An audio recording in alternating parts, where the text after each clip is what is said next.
Labrador Retriever Rescue rehome Labradors and First Cross Labs all across the UK, but basically in the southern part of the UK. We're split into different areas, and each area has an area coordinator. Then that person within each of those areas, we have lots of volunteer helpers as well who will go out and do the home checks, go out and assess dogs for us, but we're all volunteers. Okay, to adopt a dog from us, you would need to let us have some information about you, and we would need a form filling in.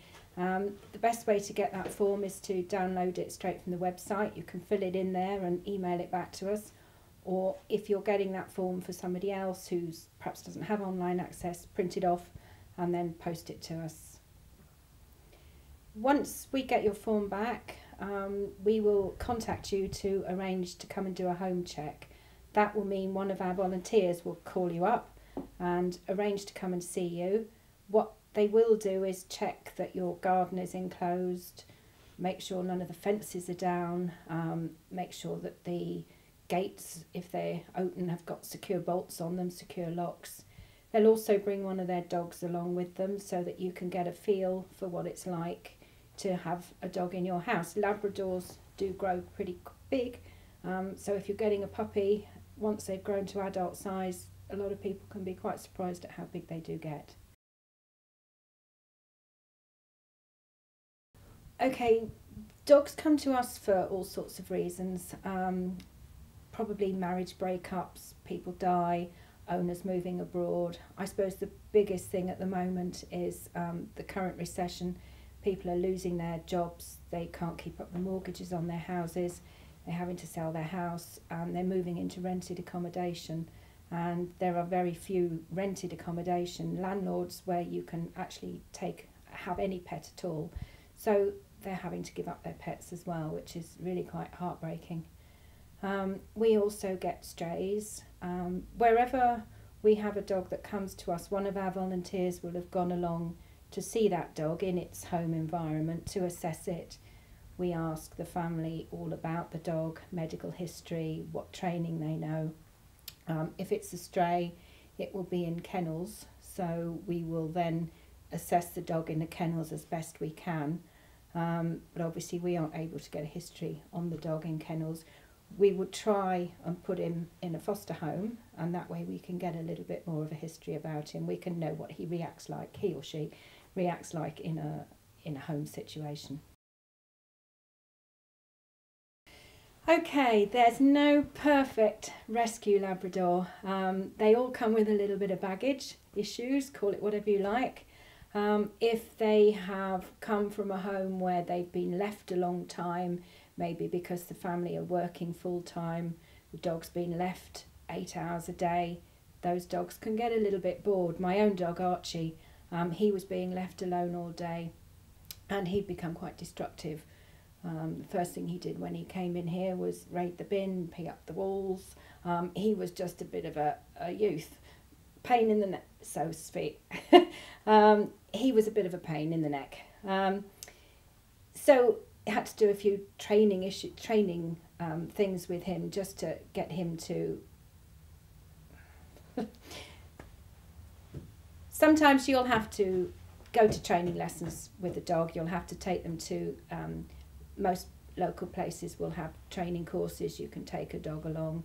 You need to be prepared to work with that dog. They can take as little or as long as it takes for them to settle in. You have to cut them a bit of slack. You have to let them settle in before you start imposing too many rules on them. Okay, we would recommend that once we've identified a dog for you and we place him or her with you, that you allow that dog a good 2, 3, 4 weeks to settle in, to get used to your routine. Once the dog knows what you expect of it, it will be a much happier dog. Dogs really, really like routine. There may be a few issues that crop up in those first few weeks. Obviously don't let the dog off the lead for the first couple of weeks because we're not sure what the recall would be like. once the dog has settled in, start going to some local training classes so that you can learn with the dog. It's a two-way experience. You need to both learn from each other. Oh, we will always keep in touch with you throughout the time you've got your dog. We're always here at the end of the phone, so if there's any questions you need, any help with settling in issues, just give one of the area coordinators a call and they'll help you through. Could be that the person that came to do your home check may be able to pop in and give you a little bit of help. If it's just things like walking on the lead, pulling on the lead, anything like that, we can always give you some help. But there's no real substitute for actually working with the dog yourself. Don't expect them to know what you want of them unless you've shown them what you want. We would expect you, once you adopt a dog, to cut it some slack, to give it a time to settle in. Don't ring us up in the first 24 hours and say this isn't the dog for me. We would expect you to give it at least a month so that the dog can get used to you and you can get used to the dog. If after that time you haven't bonded, if after that time it really isn't working, then we would know anyway, because you would have called us, you would have spoken to us, and we can review the situation and we can look at what we need to do from there on. One important thing to remember is once you get a dog from us, it is up to you to get that dog insured. Vets can charge quite a lot of money these days and insurance is there for that particular reason.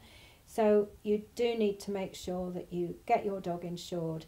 Any veterinary costs from the moment you sign the adoption form, any veterinary costs are down to you. And if you set up the insurance, then everything will be fine. It's really important once you have adopted your dog that you do get the insurance set up, not only from a veterinary cost point of view, but also from a general public point of view. If your dog were to suddenly run across the road, cause an accident, if your dog were to get hit, if your dog were to suddenly run after another dog and attack it, all of those things are covered in insurance. So to actually get a dog insured is down to you from the minute you sign that adoption form. You really must make sure that you get your dog insured.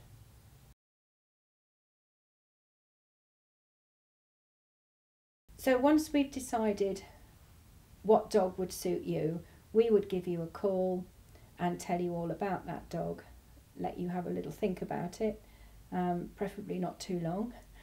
Sometimes we have to move quite quickly once the dog needs a new home, because the home that are giving up the dog have decided that that dog has got to go. We don't really want to stretch out the process for them, so the sooner we can rehome their dog the better.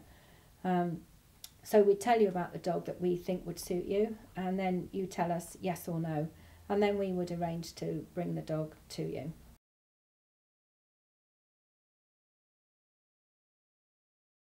There are so many dogs now needing homes through no fault of their own. Many dogs are in rescue.